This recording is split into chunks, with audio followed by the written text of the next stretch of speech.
आपातकाल की 50वीं बरसी पर इंदौर में आयोजित संगोष्ठी में मुख्यमंत्री मोहन यादव ने कांग्रेस के सत्याग्रह पर जमकर जुबानी हमला बोला। मोहन ने कहा कि आपातकाल के काले दिन कांग्रेस ग्वालियर में नाटक कर रही है। रस्सी जल गई लेकिन बल नहीं गया। देखिए एक खास रिपोर्ट।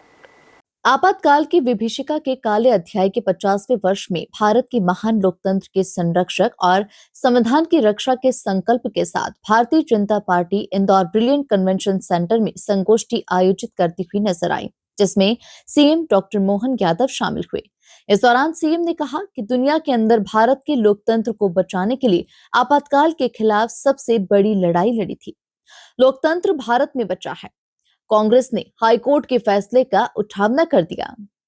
आप बताओ, राज्यसभा के अंदर इस लोकतंत्र सेनानी के उन सम्मान में बोल रहा हूं कि ये आपातकाल वास्तव में दुनिया के अंदर भारत के लोकतंत्र को बचाने की सबसे बड़ी लड़ाई थी। आप आसपास पूरी दुनिया में देखो, दक्षिण एशिया, एशिया में देखो, कहीं बचा नहीं है। बचा अगर है तो भारत में, और उसका परिणाम क्या आता है? कांग्रेस से हमारी जो लड़ाई है, वो लड़ाई क्या है? इन्होंने सुप्रीम कोर्ट का गला घोटा, कानून का उल्लंघन करते हुए।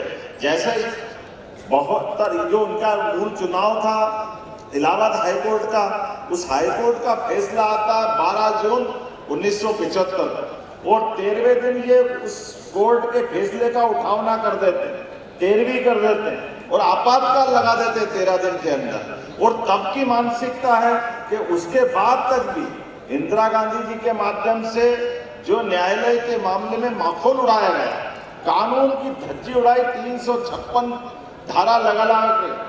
वहीं ग्वालियर में बाबा साहेब की प्रतिमा विवाद पर कांग्रेस के आंदोलन पर मोहन यादव ने निशाना साधते हुए कहा कि रस्सी जल गई, बल नहीं गया। कांग्रेस के लोग आपातकाल के कलंक वाले दिन ग्वालियर में दुहाई दे रहे हैं। बाबा साहेब को जीते जी जितने कष्ट कांग्रेस ने दिए, उतने किसी ने नहीं दिए। चुनाव में हराने का काम कांग्रेस ने किया। बीजेपी ने बाबा साहेब के पंचतीर्थ बनाने का काम किया है। उसका आज मध्य प्रदेश मानो त्रिवेदी जी, हमारे यहाँ उदाहरण है। कांग्रेस के लोग आपातकाल के इस धब्बे के कलंक वाले दिन ग्वालियर में धरना दे करके क्या बता रहे हैं? 2 मुद्दे लेके आ रहे हैं कि हमने संविधान की हत्या की। अरे जो कानून को नहीं माने, संविधान में 75 से ज्यादा संशोधन उनके समय होते हैं और उल्टा बाबा साहब अम्बेडकर को याद करते हुए बात कर रहे हैं। मैं उनको जवाब देना चाहता हूं, बाबा साहब अम्बेडकर को जीते जी जितने त्रास कांग्रेस ने दिए, उतने तकलीफ किसी ने नहीं दी।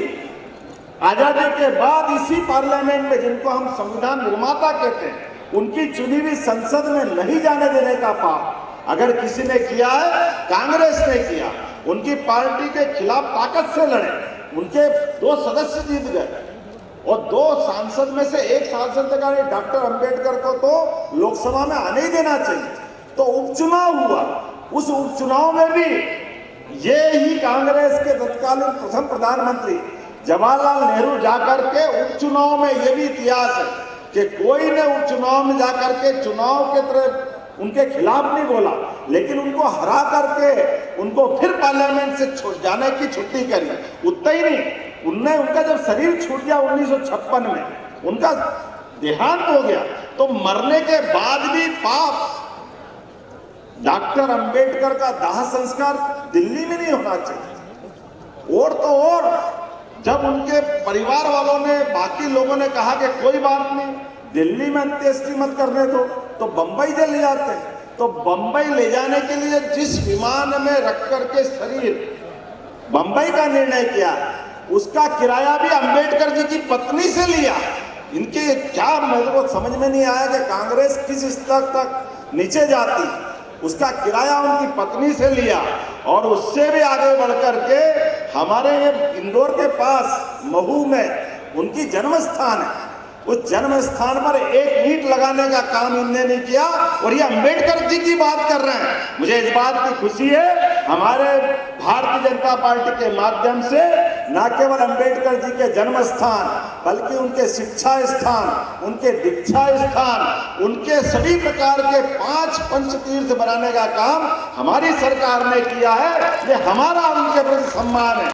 इस मौके पर राज्यसभा सांसद बीजेपी के राष्ट्रीय प्रवक्ता सुधांशु त्रिवेदी, कैबिनेट मंत्री कैलाश विजयवर्गीय, तुलसी सिलावट, सांसद शंकर लालवानी, विधायक गोलू शुक्ला, रमेश मेंदोला, मधु वर्मा, महेंद्र हार्डिया, सावन सोनकर, पूर्व मंत्री अजय बिश्नोई, नगर अध्यक्ष सुमित मिश्रा सहित कई नेता और कार्यकर्ता मौजूद रहे। Bureau report, MP news, Indore.